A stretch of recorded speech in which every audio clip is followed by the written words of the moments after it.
హరే కృష్ణ. ఈనాటి ఆదివార సత్సంగ కార్యక్రమానికి విచ్చేసినటువంటి భక్తులందరికీ సాదరంగా స్వాగతం, సుస్వాగతం. ఈరోజు శ్రీమద్ భగవద్గీత మనం ఒక అంశాన్ని చర్చించబోతున్నాం. అది శ్రీమద్ భగవద్గీత నుండి అది సత్సాంగత్యము మరియు అసత్సాంగత్యము, సత్సంగము మరియు అసత్సంగము. ఈ విషయాన్ని శ్రీమద్ భగవద్గీతని ఉదాహరిస్తూ ఈరోజు మనం చెప్పుకుంటున్నాము.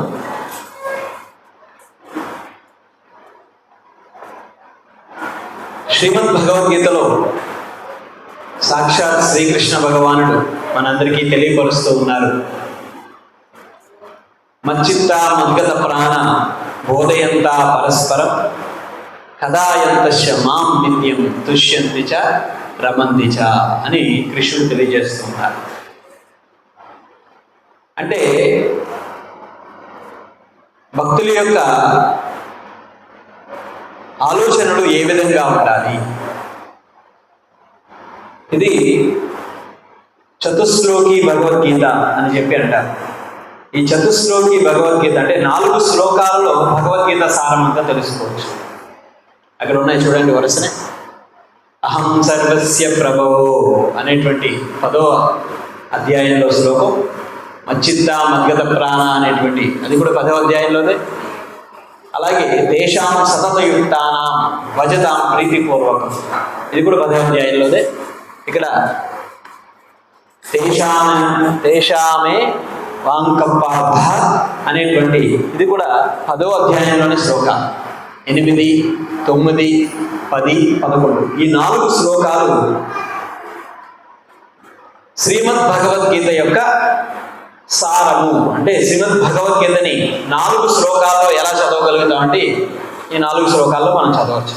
అందులో అత్యంత ముఖ్యమైనటువంటిది మచ్చిత్త మద్గత ప్రాణ బోధయంత పరస్పరం కదాయంతస్య మాం నిత్యం తుష్యంతి చ రమంతి చ. తుష్యంతి చ రమంతి చ అంటే నా భక్తుల యొక్క ఆలోచనలు ఎలా ఉండాలో ఇక్కడ శ్రీకృష్ణ భగవానుడు మనకి తెలియపరుస్తూ ఉన్నారు. సో కాబట్టి భక్తుల యొక్క ఆలోచనలు ఏ విధంగా ఉండాలి అంటే, నా శుద్ధ భక్తుల యొక్క ఆలోచనలు నా యందే నిమగ్నమై వారి జీవితములు సంపూర్ణముగా నా సేవ కొరకే అర్పణమై ఉండును. నా గురించి ఒకరికొకరు బోధించుకుంటూ మరియు చర్చించుకుంటూ వారు గొప్ప సంతృప్తిని మరియు ఆనందమును వారు పొందుతారు అని చెప్పి శ్రీకృష్ణ భగవానుడు భగవద్గీతలో చెప్తూ ఉన్నారు. దయచేసి పిల్లల్ని కూర్చోబెట్టండి, పెద్దవాళ్ళు మాట్లాడుకోకండి, సేవ చేసే వాళ్ళు చేతులతో చేయండి, నోటితో చేయద్దు దయచేసి. మనం వారంలో 1 గంట కూర్చుంటాం అంతే. ఈ శ్రవణం అసలే మనం శ్రవణంలో చాలా వీక్. వారంలో 1 గంటే కూర్చుంటాం. ఈ గంటలో మళ్ళా మాట్లాడుకోవడాలు ఇవన్నీ పెట్టుకోకండి. కృష్ణుడు అదే చెప్తున్నాడు, నా భక్తుల యొక్క ఆలోచనలు ఎలా ఉండాలో చెప్తున్నాడు. అసలు ఆ విషయం చెప్తేనే మనం కూర్చోట్లేదు సరిగ్గా. నేను ఇప్పుడే కదా స్టార్ట్ చేశాను, అప్పుడే ఒక రెల్లా అనకండి. ఆకలేస్తుందా? నేను నిన్నటి నుంచి ఏం తినలేదు, పొద్దున్న నుంచి నీళ్ళే తాగాను. సో కాస్త సౌటుకు పడ్డాడు. కాబట్టి నా భక్తుల యొక్క ఆలోచనలు అంటే భక్తుడు ఎలా ఉండాలి, భక్తుడు ఎటువంటి వారితో సాంగత్యం చేయాలి, ఎటువంటి వారితో సాంగత్యం చేయాలి ఇక్కడ కృష్ణుడు చెప్తూ ఉన్నాడు. మనం అందరం కూడా జనరల్గా బయట అనేకమైనటువంటి భౌతికమైనటువంటి కార్యక్రమాల్లో నిమగ్నమై ఉంటాం. చాలా మంది చెప్పేటటువంటి ఒకే ఒక విషయం ఏమిటి అంటే, ఏంటండి బయట జీవనం అంటే భౌతికమైనటువంటి జీవితంలో ఉన్నాం కదా, ఇవన్నీ తప్పదు కదా, భౌతికమైన వ్యక్తుల యొక్క సాంగత్యం చెయ్యాలి కదా, ఎలా మరి మనం వాటి నుంచి దూరంగా ఉండాలి, అసత్సంగం నుంచి దూరంగా ఉండాలి. దానికి కృష్ణుడు ఎలా చెప్తున్నారంటే, కృష్ణుడు ఎక్కడా ఆయన కించిత్తు రాజీ పడట్లేదు. ఎక్కడ కూడా కృష్ణుడు ఎక్కడ రాజీ పడట్లా. మనం రాజీ పడుతున్నాం కానీ కృష్ణుడు ఎక్కడ రాజీ పడట్లా. కృష్ణుడు ఎలా చెబుతున్నాడంటే, సర్వధర్మాన్ పరిత్యజ్య మాం ఏకం శరణం వ్రజ అహం త్వాం సర్వపాపేభ్యో మోక్షయిష్యామి మా శుచః అంటున్నాడు కృష్ణుడు భగవద్గీతలో. ఏమంటున్నాడు ఆయన? సర్వధర్మాన్ని వదిలిపెట్టమంటున్నాడు. మనం వదిలిపెడుతున్నామా? మనమేం వదిలిపెట్టట్లేదు. మనం ఏమంటున్నామంటే, నేను కృష్ణుడినే ఆరాధిస్తానండి కానీ ఇతర దేవతారాధన కూడా చేస్తానంటాం. ఇక్కడ నువ్వు కృష్ణుడిని ఎక్కడ ఆరాధిస్తున్నావు? కృష్ణుడు ఏం చెప్తున్నాడంటే, ఆచార్యులు ఏం చెప్తున్నారంటే 99.9999% నువ్వు కృష్ణుడిని వర్షిప్ చేసి ఆ 1% నేను ఇతర దేవతారాధన అన్యారాధన చేస్తాను అంటే కృష్ణుడు ఒప్పుకోట్ల. ఏమంటున్నాడు? సర్వధర్మాన్ పరిత్యజ్య అంటే వదిలిపెట్టున్నాడు అన్ని. సర్వధర్మాన్ పరిత్యజ్య అన్ని వదిలిపెట్టి కేవలం నాకే శరణాగతి పొందు అంటున్నాడు. కృష్ణుడి యొక్క విస్తారాలు ఎన్నో ఉన్నాయి. ఈరోజు భాగవతంలో కూడా ఉదయం మాట్లాడుతుంటే, ఉదయం చదువుతుంటే భాగవతంలో అందులో ఏం చెప్తున్నారు? ఏ తేజాం సకలాంస కృష్ణస్తు భగవాన్ స్వయం ఇంద్రాది వ్యాకులం లోకం నృడయంతి యుగే యుగే. ఈరోజు భాగవతంలో చదువుతుంటే సర్వావతారములకు శ్రీకృష్ణ భగవానుడు మూలము అని ఒక అధ్యాయం ఉంది. ఆ అధ్యాయంలో ఒక్కొక్క అవతారం కోసం చెప్తున్నారు. 21 అవతారాల కోసం చెప్తున్నారు. మత్స్య అవతారము, కూర్మ అవతారము, వరాహ అవతారము, ప్రహ్లాదుడిగా రావడం, కపిల భగవానుడిగా రావడం, వ్యాసుడిగా రావడం, స్వయంభూ మనువుగా రావడం, ఈ విధంగా భగవంతుడు అన్ని అవతారాన్ని చెబుతూ ఉన్నాడు. ఇన్ని అవతారాన్ని చెప్పినా కూడా ఆయన ఏం చెప్తున్నాడు? తర్వాత వచ్చే శ్లోకంలో ఏతేజాంస కళాపుంస, భగవంతుని యొక్క అవతారాలు ఎలా ఉన్నాయంటే కళావతారములు, గుణావతారములు, లీలావతారములు, రూపావతారములు, అంశావతారములు, అనేకమైనటువంటి అవతారాలు ఉన్నాయి. కానీ కృష్ణుడు ఈ అవతారాల్లో దేనిని శరణాగతి పొందమని చెప్పలా. ఉదాహరణకి మనం చూడండి, రసోహం అప్సు కౌంతేయ ప్రభాస్మిన్ ససి సూరయో అని భగవద్గీతలో చెప్పబడి ఉంది. అంటే నీటి యందు రుచి నేను అంటున్నాడు కృష్ణుడు. మరి కృష్ణుడు నీటి యందు రుచి అంటే కృష్ణుడు నీరే కదా. అందుకు నీటిని నేను పూజిస్తాను అంటే కృష్ణుడు ఒప్పుకోట్ల. సూర్యచంద్రుల యొక్క కాంతిని నేను అంటే కాబట్టి అందుకని నేను సూర్యుడిని పూజిస్తానంటే కృష్ణుడు ఒప్పుకోట్ల. సో చంద్రుడి యొక్క కాంతిని కూడా నేను అంటే నేను చంద్రుడిని పూజిస్తానంటే కృష్ణుడు ఒప్పుకోట్ల. అలాగే దైత్యులలో నేను ప్రహ్లాదులను అని చెప్తుంటే ప్రహ్లాదుని నేను పూజిస్తానంటే కృష్ణుడు ఒప్పుకోట్ల. కృష్ణుడు ఎంత క్లియర్గా ఉన్నాడంటే మనమే క్లియర్గా లేము అంతే. కృష్ణుడు చాలా క్లియర్గా ఉన్నాడు. ఆయన చెప్పాల్సిందంతా చెప్పేసి వెళ్ళిపోయాడు. చేయాల్సింది మనమే చేయాలి. కృష్ణుడు ఎంత క్లియర్గా చెప్తున్నాడంటే మామేకం శరణం వ్రజ అన్నాడు. ఆయన ఏ రూపంలో అయితే వచ్చాడో ఆ రూపంలోనే గీతోపదేశం చేశాడు కదా. ఆ గీతోపదేశం చేసినటువంటి కృష్ణుడు మామేకం శరణం వ్రజ అన్నాడు. నాకు మాత్రమే శరణాగతి పొందు. చాలా మందికి తెలియదు అసలు భక్తులకు కూడా ఎందుకు కష్టాలు వస్తాయి, భక్తులు కూడా ఎందుకు బాధలు అనుభవిస్తున్నారు అంటే ఎక్కడ శుద్ధ భక్తి లేదు. శుద్ధ భక్తి చేయట్లేదు ఎవరు కూడా. మనం ఏం చేస్తున్నామంటే ఇది చేస్తున్నాం అది చేస్తున్నాం అంతే. ఇది చేస్తున్నాం అది చేస్తున్నాం. సో కృష్ణ భక్తుడు ఎప్పుడు కూడా శుద్ధమైనటువంటి కృష్ణ భక్తిని మాత్రమే చేయడానికి ముందుకుంటాడు. ఇంకేమి అన్యారాధన ఏది కూడా ఆయన ఎప్పుడు కూడా తీసుకోడు. కాబట్టి ఆ శుద్ధమైనటువంటి భక్తిని చెయ్యాలి అంటే మనం శుద్ధ భక్తుల యొక్క సాంగత్యం మాత్రం తీసుకోవాలి. ఈరోజు మనం శుద్ధ భక్తుల సాంగత్యాన్ని తీసుకోలేకపోతున్నాం. ఏంటి శుద్ధ భక్తుల సాంగత్యం అంటే ఏంటి? మనకి శుద్ధ భక్తుల సాంగత్యం ఎలా లభిస్తుంది? శ్రీల ప్రభుపాదుల వారు రాసిన పుస్తకాల ద్వారంగా. పుస్తకాల్లో శ్రీల ప్రభుపాదుల వారు రాసిన పుస్తకాల్లో ఆయన పర్పోర్ట్స్ ఉన్నాయి. భాష్యం ఇచ్చారు శిల ప్రభుపాదులు వారు. ఎంత అద్భుతమైనటువంటి భాష్యం అంటే ఒక మనిషి జీవితానికి సరిపడే అద్భుతమైనటువంటి విషయాన్ని ఇక్కడ శిల ప్రభుపాదులు వారు ఇచ్చారు. ఇక్కడ చూడండి, శిల ప్రభుపాదులు వారు ఒక చిన్న విషయాన్ని చదువుతాం భాష్యం. భక్తుడు సర్వదా సమస్త చెడు సాంగత్యం నుండి ముక్తుడై ఉంటాడు. ప్రభుపాద్ కూడా అంటే శుద్ధ భక్తుడు ఎప్పుడు ఈ విధంగానే ఉంటాడు. కృష్ణుడు ఏదైతే చెప్పాడో దాన్ని యాజ్ ఇట్ ఈజ్ గా శుద్ధ భక్తుడు మనకి తెలియపరుస్తాడు. అందుకే చెప్తారు శిల ప్రభుపాద్ చాలా ఉదాహరణలు చెప్తారు. నిజమైనటువంటి గురువు ఎప్పుడు కూడా పోస్ట్ మ్యాన్ లా ఉండాలి అంటారు. పోస్ట్ మ్యాన్ ఎలా ఉంటాడు? మనకు వచ్చినటువంటి విషయాన్ని యథాతథంగా అందిస్తాడా లేదా? ఇతను నా రెగ్యులర్ కస్టమర్ అండి, ఉత్తరంలో బాబు పుట్టాడు బదులు పోయాడు అని వచ్చింది, కాబట్టి పోయాడు అనేటువంటి దానికి నేను ఇతను రెగ్యులర్ కస్టమర్ బాధపడతాడని చెప్పి పోయాడు తీసేసి పుట్టాడు అని పెడితే అక్కడ ఎంత మారిపోతుంది?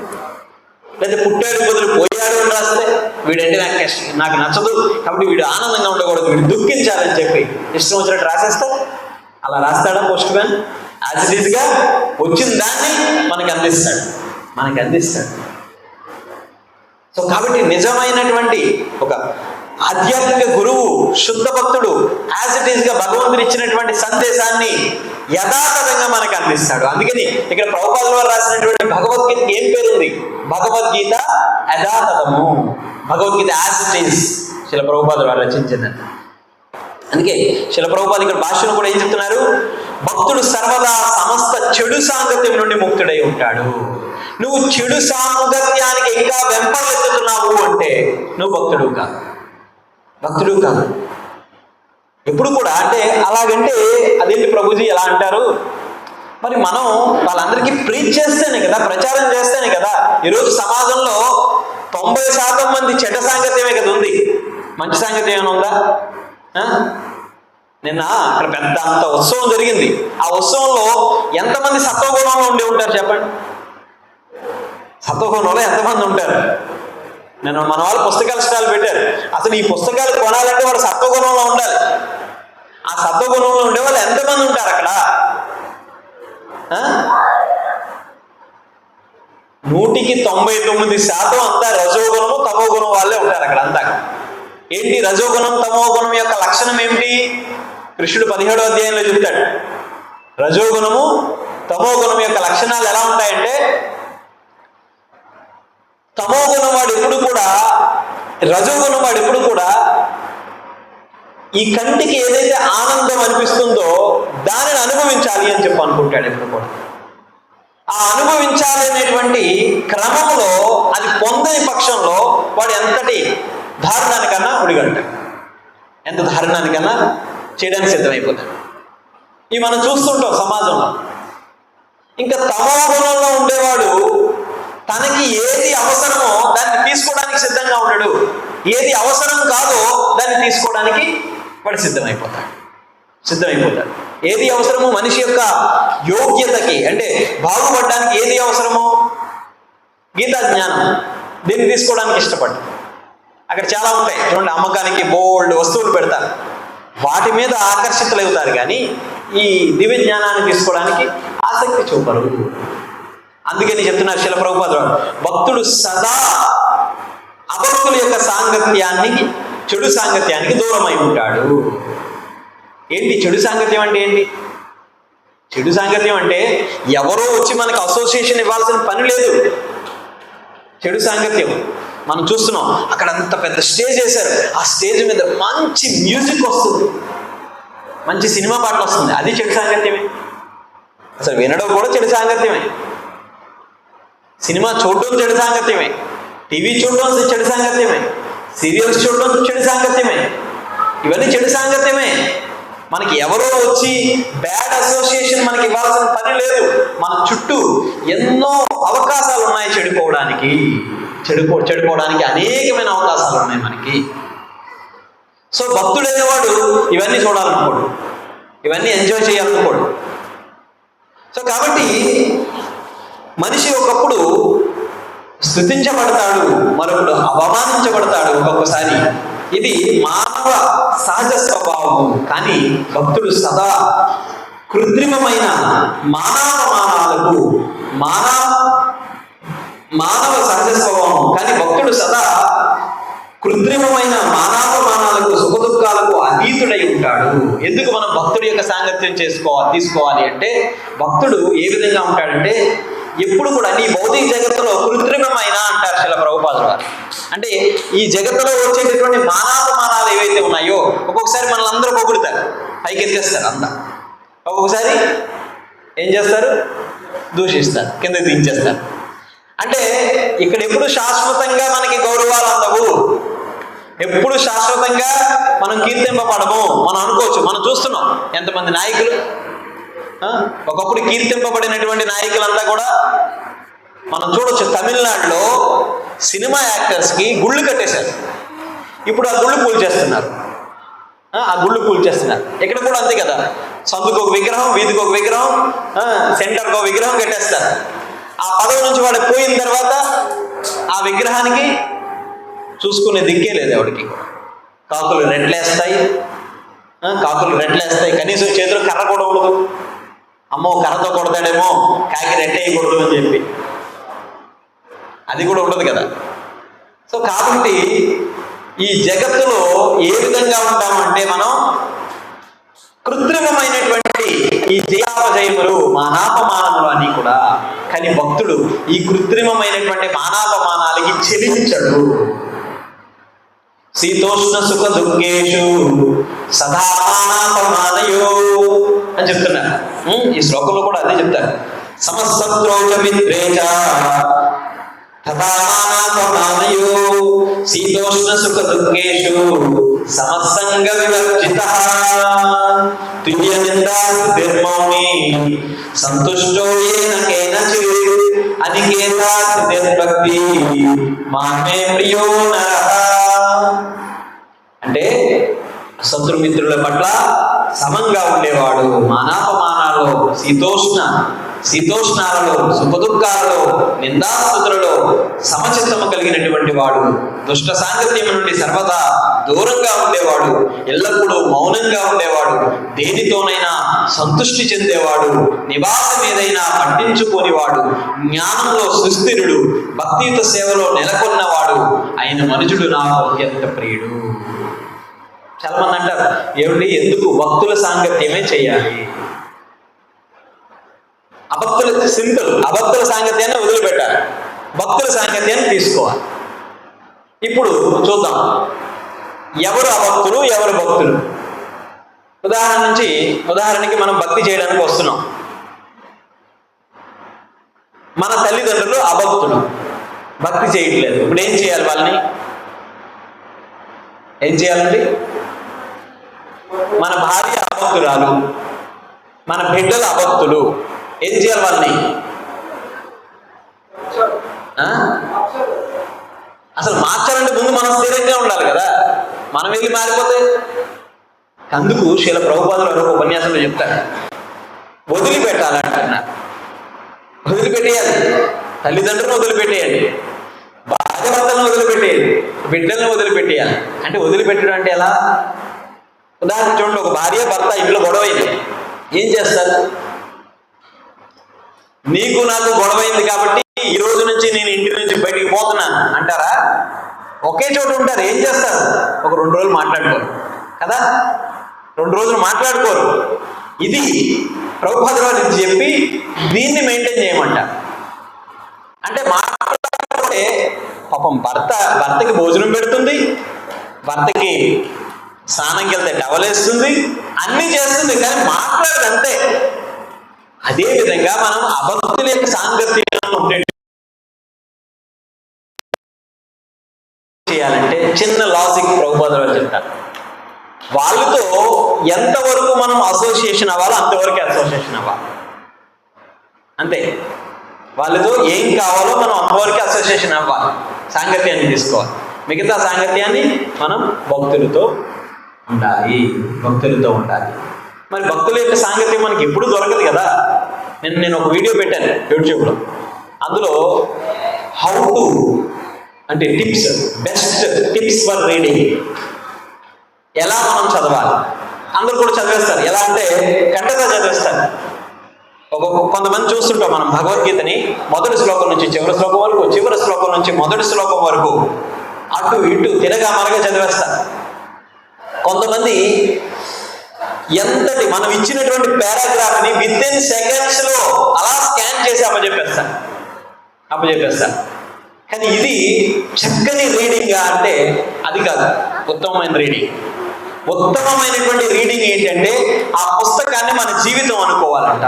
ఎందుకు శ్రీల ప్రభుపాదుల వారు ఎన్నో రాత్రులు నిద్ర లేకుండా మన కోసము ఇంత దివ్యమైన భాష్యాన్ని ఎందుకు రచించారంటే ఆ భాష్యముని మనం ఉదాహరణగా తీసుకొని మన జీవితాన్ని అన్వయించుకోవడానికి. అందుకు శ్రీల ప్రభుపాదుల వారి భాష్యాన్ని రచించారు. మరి అటువంటి భాష్యాన్ని మనం అటువంటి పుస్తకాన్ని ఎలా తీసుకోవాలంటే మన జీవితానికి అన్వయించుకోవాలి, మన జీవితంలో ఒక భాగం చేసుకోవాలి. అదే చెప్తారు చూడండి, ఒక సాధువు చెప్తారు. ఏమంటారు అంటే పుస్తకము నీకు మంచి స్నేహితుడు. మనం అనుకుంటాం వాడు మంచి స్నేహితుడు, వీడు మంచి స్నేహితుడు అని చెప్పి అనుకుంటాం. కానీ వీళ్ళెవరు మంచి స్నేహితులు కాదు. ఎందుకంటే మనల్ని ఏదో ఒక విధంగా వాళ్ళు ముంచేస్తారు. వాడికి నచ్చినప్పుడు ఏదో విధంగా ముంచేస్తారు. కానీ ఎవరు నీకు బెస్ట్ ఫ్రెండ్ అంటే పుస్తకమే మంచి ఫ్రెండ్. ఎంతో మందికి ఈ పుస్తకాలు వారి జీవితాన్ని మార్చేసినాయి అంట. మనం చూడొచ్చు పాశ్చాత్య దేశాలలో వాళ్ళు ఏం చేసినా కూడా చాలా వెరైటీగా చేయడానికి ఇష్టపడుతూ ఉంటారు. ఎప్పుడు కూడా పాశ్చాత్యులు విచిత్రంగా ప్రవర్తిస్తూ ఉంటారు. అయితే ఒక వ్యక్తి ఒకరోజు తను చనిపోవాలనుకున్నాడంట. ఆ చనిపోవాలి అనుకునేటప్పుడు ఆయన ఏం చేశాడంటే ఎలా చనిపోతున్నాడంటే చనిపోవడం కూడా వెరైటీ. ఎలా చనిపోతున్నాడంటే తన యొక్క కారు యొక్క సైలెన్సర్ కి ఒక ట్యూబ్ని పెట్టి ఆ ట్యూబ్ని లోపలికి పెట్టుకొని అద్దాలన్నీ వేసేసి యాక్సిలేటర్ ఇస్తూ ఉన్నాడంట. ఇస్తూ ఉంటే ఏమవుతుంది? కారు కన్నంలో రంధ్రం నుంచి ఏమొస్తుంది? పొగ్గొట్టం నుంచి ఏమొస్తుంది? ఏం స్మోక్ అది? కార్బన్ డైఆక్సైడ్ వస్తుంది. ఈ కార్బన్ డైఆక్సైడ్ ని పీల్చడం మూలంగా చచ్చిపోతాం కదా. ఆక్సిజన్ పీలిస్తే బతుకుతాం, కార్బన్ డైఆక్సైడ్ పీలిస్తే వాడు ఏం చేస్తున్నాడంటే లోపల కార్బన్ డైఆక్సైడ్ పీలుస్తూ ఉంటే చనిపోయే క్షణంలో మన డివోటీ ఒక ఆయన పుస్తక వితరణ చేస్తుంటే ఆ పుస్తకం కమింగ్ బ్యాక్ అంటే ఏంటి అర్థం? పునరావృత్తి.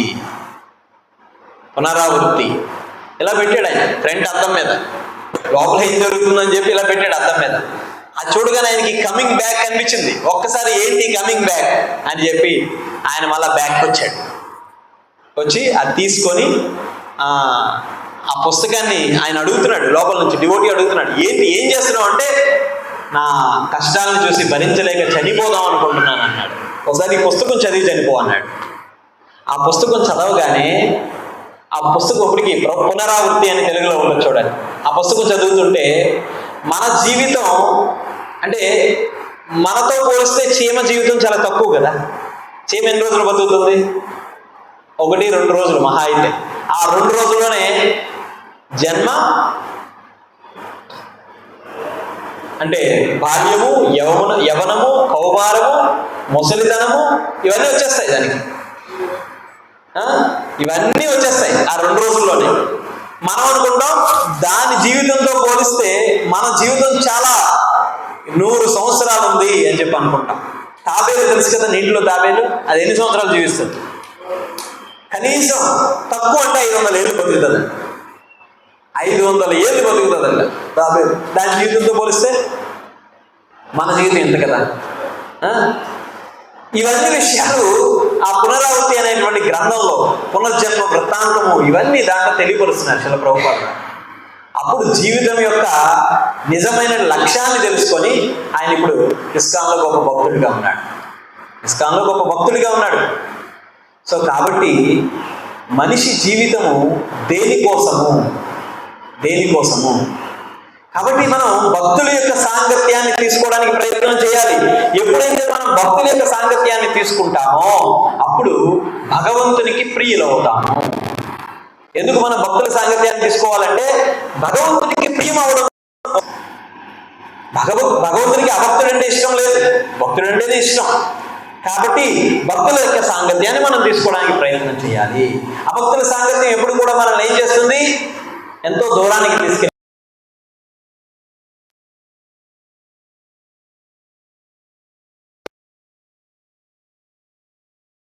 శాతం నేను భక్తి చేస్తాను, పొద్దున్నే మంగళారతులు ఇస్తాను, జపం చేస్తాను, భాగవతం వింటాను, ఇంకా ఈ ఉదయం షెడ్యూల్ అయిపోయిన తర్వాత ఇంకా నేను అభక్తులతో సాంగత్యం చేస్తాను, నేను సినిమాలు చూస్తాను, నేను బయటికి వెళ్తాను, షికార్లకు వెళ్తాను, పెళ్ళిళ్ళు, పేరెంటాలు ఇవన్నీ చేస్తాను నేను అంటే అవన్నీ చేస్తే చాలు, మనం భక్తిలోంచి కిందకి పడిపోతాము. అవన్నీ చెయ్యొద్దని కాదు, అభక్తుడిని కూడా నువ్వు మార్చగలగాలి. వారికి మనం సాంగత్యాన్ని ఇవ్వాలి అంటే మొదట మనం ఉత్తమమైనటువంటి భక్తుల యొక్క సాంగత్యాన్ని తీసుకోవాలి. శంకరాచార్యులు వారు చెప్తారు, సత్సంగత్వే నిస్సంగత్వం, నిస్సంగత్వే నిర్మోహత్వం, నిర్మోహత్వే నిశ్చలతత్వం, నిశ్చలతత్వే జీవన్ముక్తి.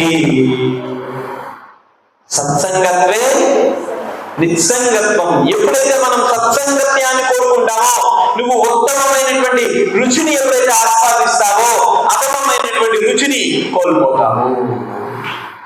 చాలా మంది అంటారు, అరే ఆధ్యాత్మిక మార్గంలోకి వస్తే అన్నీ వదిలేయాలేమో అనుకుంటా. కానీ శీల ప్రభుపాదులు వారు చెప్తారు, ఏమీ వదలాల్సిన పని లేదు, ఏమీ వదలాల్సిన పని లేదు, మనలో చెడుని వదిలేయాలి.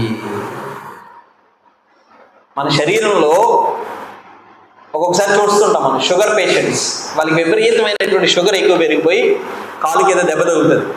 ఆ కాలుకి దెబ్బ తగిలి శరీరం అంతా పాడైపోతుంది. అప్పుడు ఏం చేస్తాం మనం? ఆప్షన్ లేక కాలు తీసేయడం బెటరా, లేదంటే మనం వెళ్ళిపోవడం బెటరా? అంతే కదా, కాలు తీసేయడమే బెటర్ కదా. అట్లీస్ట్ ఆ ఒక కాలు కన్నా మనం తిరగలుగుతాం, బతుకుంటాం కదా. అదే విధంగా నువ్వు ఎప్పుడైతే నీలో ఉత్తమమైన సాంగత్యాన్ని, సత్సంగత్వాన్ని నువ్వు ఎప్పుడైతే పెంపొందించుకుంటావో అప్పుడు అసత్సంగత్వాన్ని విడిచిపెడతావు. సో మన శరీరంలో అది బాగాలేదు అంటే మనం తీసిపెట్టేయాలి. ఈ శరీరంలో ఈ వేలు పనిచేయదు, కట్ చేసేయాలి. ఇది పనిచేయదు, దీని మూలంగా మొత్తం శరీరం అంతా పాడైపోతుంది. ఈ వేలు నుంచి చెయ్యి నుంచి శరీరం నుంచి మెదడు, అన్ని అవయవాలు పాడైపోతాయి. అప్పుడు ఏం చేయాలి? దీన్ని తీసి పెట్టేయాలి. ఎక్కడ దానికి మూలము ఏంటో అది తీసి పెట్టేయాలి. అదేవిధంగా అసత్సంగత్వంలో నాకు చాలా ఇష్టమైన వ్యక్తి అండి, ఆయన నా ప్రాణ స్నేహితుడండి. అయినా సరే కృష్ణుడు ఏం చెప్తున్నాడు? సర్వధర్మాన్ని వదిలిపెట్టేయమంటున్నాడు. అంతే, సింపుల్గా చెప్తున్నాడు కృష్ణుడు, వదిలిపెట్టేయమని. అంతే, దాంట్లో ఇంకొక ఆప్షన్ లేదు, ఇంకొక ఆప్షన్ పెట్టలేదు. సత్సంగత్వే నిస్సంగత్వం, నిస్సంగత్వే నిర్మోహత్వం. ఎప్పుడైతే నువ్వు నిస్సంగత్వాన్ని కలిగి ఉంటావో, నిర్మోహత్వం అంటే మోహం నిన్నేం చేయలేదు. ఏంటి మోహం అంటే? మోహం అంటే ఏంటి? ఏదైతే కాదో అది అవును అనుకోవడం మోహము. ఏదైతే కాదో అది అవును అనుకోవడం మోహం. అందరూ ఏమనుకుంటారు? ఈ శరీరం నేను అనుకుంటారు. ఈ శరీరం నాది కాదు. నేను అనేవాడు లోపల ఒకడు ఉన్నాడు. వాళ్ళు లేకపోతే ఈ నేను అనుకునే శరీరం ఎందుకు పనికిరాదు కదా. సో కాబట్టి నేను అనేవాడు ఇంకొకడు ఉన్నాడు. మనం ఏమనుకుంటున్నాం అంటే ఈ నేను అంటే ఈ శరీరమే నేను అనుకుంటున్నాము. ఇదే నిర్మోహత్వం. సత్సంగత్వే నిస్సంగత్వం, నిస్సంగత్వే నిర్మోహత్వం, నిర్మోహత్వే నిశ్చలమైనటువంటి స్థితి. అప్పుడు ఎలా ఉంటామంటే మనం నిశ్చలమైనటువంటి స్థితిలో ఉంటాం. శీతోష్ణ సుఖ దుఃఖేషు సదామానయో ఇందాక చెప్తున్నారు ఈ శ్లోకం. శీతోష్ణ సుఖ దుఃఖద అగమాపాది అనిత్య భారత. ఇప్పుడు చాలా చల్లగా ఉంది. మీరు ఉదయం మాటలు వస్తే తెలుస్తుంది కదా. ఉదయం మాటలు వస్తే నేను వీడియో తీశాను చూడండి. వీడియో మీకు యూట్యూబ్లో పెట్టాను. మొత్తం ఫుల్ ఆఫ్ స్నో. అంత ఎలా ఉందంటే స్నో కాదు, సారీ, పొగమంచు. స్నో అంటే మళ్ళీ వేరే. సో పొగమంచు ఎలా ఉందంటే ఎదురు మనిషి ఎదురు కూడా కనబడ్డు, ఎదురు మనిషి ఎదురు కూడా కనబడ్డు. అంత మంచు, అంత మంచు ఉంది. చాలా బాగుంది కదా ఈ వాతావరణం. ఏదో లంబసింగిలాగే ఉంది, లంబసింగిలాగే ఉంది. ఈ వాతావరణం చాలా బాగుంది కదా. ఎప్పుడు వరకు ఉంటుంది మహా అయితే? ఈ జనవరి, ఈ ఫిబ్రవరి. లేదు, మార్చి నెల నుంచి ఏమవుతుంది? మార్చి నెల నుంచి మళ్ళీ ఎండలు వస్తుంది. నాకు ఎండాకాలం వద్దు, నాకు మళ్ళీ ఇలాగే కావాలి. అవుతుందా? సండే బాగుంది, చక్కగా అందరూ కూర్చొని ఉపన్యాసం చెప్పుకుంటున్నాం, మంచిగా అందరూ పిల్లలందరూ ఆడుకుంటున్నారు, ఏదో ఒక సాంగత్యాన్ని కలిగి ఉన్నాం. మధ్యాహ్నం మంచిగా ప్రసాదం తీసుకుంటాం. అంటే భక్తిలో ఎవరైతే ఎంజాయ్ చేస్తున్నారో వాళ్ళకి ఆదివారం చాలా బాగుంటుంది. అమ్మ ఆదివారం వస్తుందా, గుడికి వెళ్ళాలరా బాబు అనుకునేవాడికి బ్యాడే, ఆనందంగా ఉండదు. కానీ నిజంగా ఆనందించేటటువంటి వాడికి, ఆధ్యాత్మికంగా ఆనందించే వాడికి ఆదివారం ఎలా అనిపిస్తుంది అంటే ఆహా ఆదివారం అప్పుడే అయిపోయిందా, రేపు కూడా ఆదివారం అయితే బాగుంది అనిపిస్తుంది. ఆదివారం కాస్త ఎక్కువసేపు ఉంటే బాగుంది అనిపిస్తుంది. బృందావన యాత్రకి వెళ్తున్నప్పుడు ప్రతి సంవత్సరం బృందావనం వెళ్తాం. ఈ ప్రతి సంవత్సరం బృందావనం వెళ్ళినప్పుడు లాస్ట్ ఎండింగ్ డేలో అందరూ కూర్చొని మాట్లాడుకొని యాత్ర ఎండింగ్ ముగింపు మీటింగ్ పెట్టుకున్నప్పుడు అబ్బా అప్పుడే అయిపోయిందా బృందావనం, అప్పటికే 1 రోజులు అవుతుంది వెళ్ళి, అప్పుడే బృందావన యాత్ర అయిపోయిందా, ఇంకా 10 రోజులు ఉంటే బాగుండు అనిపిస్తుంది అన్నమాట. ఇది మనం ఆధ్యాత్మికమైన ఆనందాన్ని ఎప్పుడైతే రుచి చూస్తూ ఉంటామో అలా అనిపిస్తుంటుంది. కానీ అది సాధ్యం అవుతుంది ఇక్కడ? ఇది సాధ్యమవుతుందా? ఆదివారమే, నెక్స్ట్ కూడా ఆదివారమే రావాలి, అవుతుందా? ఇంకో వారం వెయిట్ చేయాలి.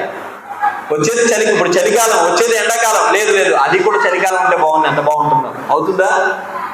ఈ భౌతిక జగత్తులో అలా ఉండదు, ఎప్పుడు మారిపోతూ ఉంటుంది. కానీ భక్తుడు మాత్రం ఎలా ఉంటాడంటే నిశ్చల స్థితిలో ఉంటాడు. ఎండాకాలమైనా, వర్షాకాలమైనా, శీతాకాలమైనా, ఆదివారమైనా, సోమవారమైనా, మంగళవారమైనా, ఏ రోజైనా సరే తను ఎప్పుడు ఒకలాగే ఉంటాడు. ఎందుకంటే ఇక్కడ తారతమ్యం లేదు, ఇక్కడ తేడా లేదు. అప్పుడు మనం సత్సంగత్వాన్ని తీసుకుంటే నిస్సంగత్వం ఎదురవుతుంది, దుష్ట సాంగత్యాన్ని కోల్పోతాము. ఎప్పుడైతే దుష్ట సాంగత్యాన్ని కోల్పోయామో అప్పుడు నిర్మోహత్వము, మోహానికి గురవము. ఎప్పుడైతే మోహానికి గురవకుండా ఉంటామో అప్పుడు మనం ఏమవుతుంది, మనకి అన్ని వేళల శీతోష్ణ సుఖ దుఃఖద అన్ని సమయాల్లో ఒకలాగే ఉండగలుగుతాం. ఎవరో బాధించారని బాధపడిపోవడం, రాగద్వేష విముక్తేస్తు విషయా ఇంద్రియ స్మరన్ అని భగవద్గీతలో 2వ అధ్యాయంలో చివరి శ్లోకంలో చెప్తాడు. భక్తుడు రాగద్వేషాలకి అతీతంగా ఉంటాడు. రాగద్వేషాలు ఈ భౌతిక జగత్తులో అందరూ బాధపడుతూనే ఉంటారు. మనం ఇంత పెద్ద మందిరం కట్టాం, అప్పుడప్పుడు నన్ను చాలా మంది బాధిస్తూ ఉంటారు, రకరకాల మాట్లాడుతూ ఉంటారు. ఆ గుడికి పోవడానికి డబ్బులు వచ్చేస్తున్నాయంట అంటారు. కానీ యాక్చువల్ అంటే నిజమైన స్థితి తెలియదు కదా ఎవరికి కూడా. ఇక్కడికి వస్తే కానీ తెలియదు కదా ఎంత క్రెడిట్ ఉందో. సుమారు 25 లక్షల అప్పు ఉంది ఇంకా ఈ గుడికి. 25 లక్షల అప్పు ఉంది. సో ఇవేమీ తెలియదు. అందరూ అనుకుంటారు డొనేషన్స్ చాలా బాగా వచ్చేస్తున్నాయి అనుకుంటూ ఉంటారు. కానీ నిజస్థితి బయట ఉండేవాడికి తెలియదు కదా. బయట ఉండేవాడు ఒడ్డుని కూర్చొని ఎన్నో మాట్లాడుతూ ఉంటాడు. పాపం ఆవిడెవరో వైజాగ్ ఆర్కే బీచ్ నుంచి కాకినాడ వరకు ఈదుకొని వెళ్ళిపోయిందంట. బయట ఒడ్డుని కూర్చున్నవాడు ఏమనుకుంటాడు, ఏముంది స్విమ్మింగే కదా, హాయిగా స్విమ్మింగ్ వస్తే చేసేయచ్చు అనుకుంటాడు. కానీ వాడిని తీసుకెళ్ళి లోపలేస్తే తెలుస్తుంది సముద్రంలో ఈత కొట్టడం ఎంత కష్టం. సో మన పరిస్థితి అంతే. కాబట్టి భక్తుడు రాగద్వేషాలకు వీటన్నిటికీ అతీతంగా ఉంటాడు. సత్సంగత్వే నిస్సంగత్వం, నిస్సంగత్వే నిర్మోహత్వం, నిర్మోహత్వే నిశ్చల సిద్ధి, నిశ్చలతత్వే జీవన్ముక్తి. లాస్ట్ లో ఎండింగ్ లో ఏంటది? జీవన్ముక్తి. ముక్తికి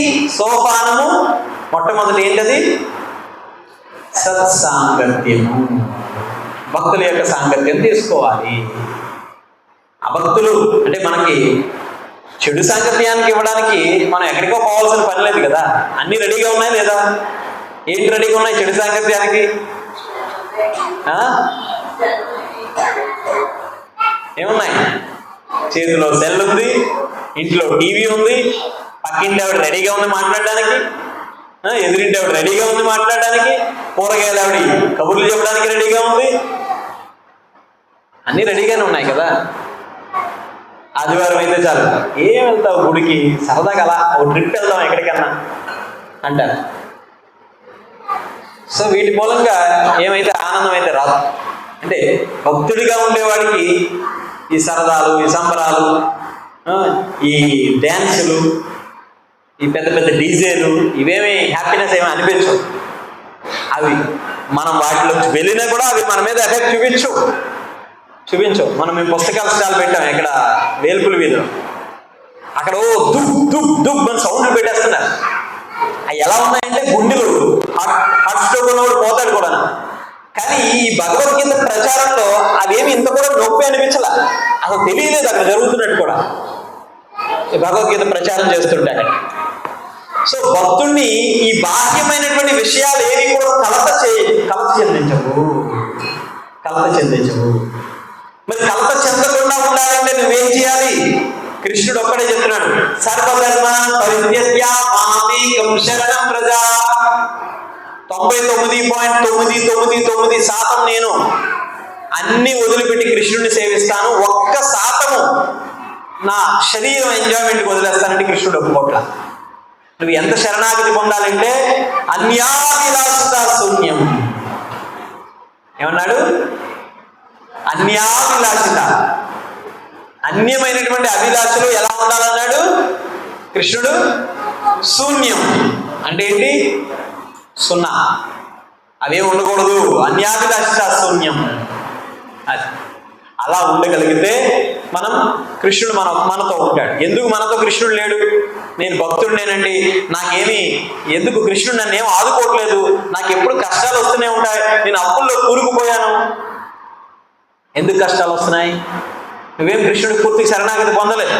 నువ్వు ఇంకా బయట ఉండేటువంటి అన్యమైనటువంటి వ్యక్తులు పూజిస్తున్నావు, అన్యమైనటువంటి వ్యక్తులు సేవిస్తున్నావు, అన్యమైన ఆరాధన చేస్తున్నావు, చెడు సాంగత్యాన్ని తీసుకుంటున్నావు. అప్పుడు నీతో కృష్ణుడు ఎక్కడ ఉంటాడు? ఏదో కృష్ణుడు మనతో ఉండడం అంటే, ఏదో కృష్ణ భక్తులు అయిపోవడం అంటే ఏదో తిలకం పెట్టేసుకొని లేదా పంచి కట్టేసుకున్నది మాత్రాన నువ్వు భక్తుడు కాదు. ఎప్పుడు భక్తుడు అవుతావు? ఆ వస్త్రం, ఈ తిలకం ఎక్కడ పెట్టాలి? మనసుకు పెట్టాలి. లోపల మనసుకు పెట్టాలి. మనసుని భక్తురాలుగా చేయాలి. ఉద్ధరేయాత్మన ఆత్మానం కృష్ణుడు చెప్తున్నాడు భగవద్గీతలో. నువ్వు ముందు అందరినీ ఉద్ధరించడానికి ప్రయత్నం చేయొద్దు. ఏం చేయాలి? ఆత్మని ఉద్ధరించుకో. ఆత్మని ఉద్ధరించాలంటే ఏం చేయాలి? మనసుకు శిక్షణ ఇవ్వాలి. మనసుకు శిక్షణ ఇవ్వాలంటే భక్తుల యొక్క సాంగత్యంలో ఏం చేయాలి? హరే కృష్ణ. 2 చేతులు పైకి వెళ్తాను, 2 చేతులు పైకి వెళ్తాను, ఇలా నాలాగా. హరే కృష్ణ హరే కృష్ణ కృష్ణ కృష్ణ హరే హరే, హరే రామ హరే రామ రామ రామ హరే హరే. ఇలా భక్తుల సాంగత్యంలో ఎప్పుడైతే మనం భగవన్నామాన్ని జపిస్తామో అప్పుడు మనం ఈ భౌతిక జగత్తులో ఉండేటువంటి ఈ అసత్ సంఘాన్ని నుంచి దూరం అవ్వగలుగుతాము. హరే కృష్ణ. గ్రంథరాజ శ్రీమద్ భగవద్గీత की, समस्त कोटि भक्त वृंद की, जगद्गुरु श्रील प्रभुपाद की, निताय गौर प्रेमानंदे. हरि हरि बोल.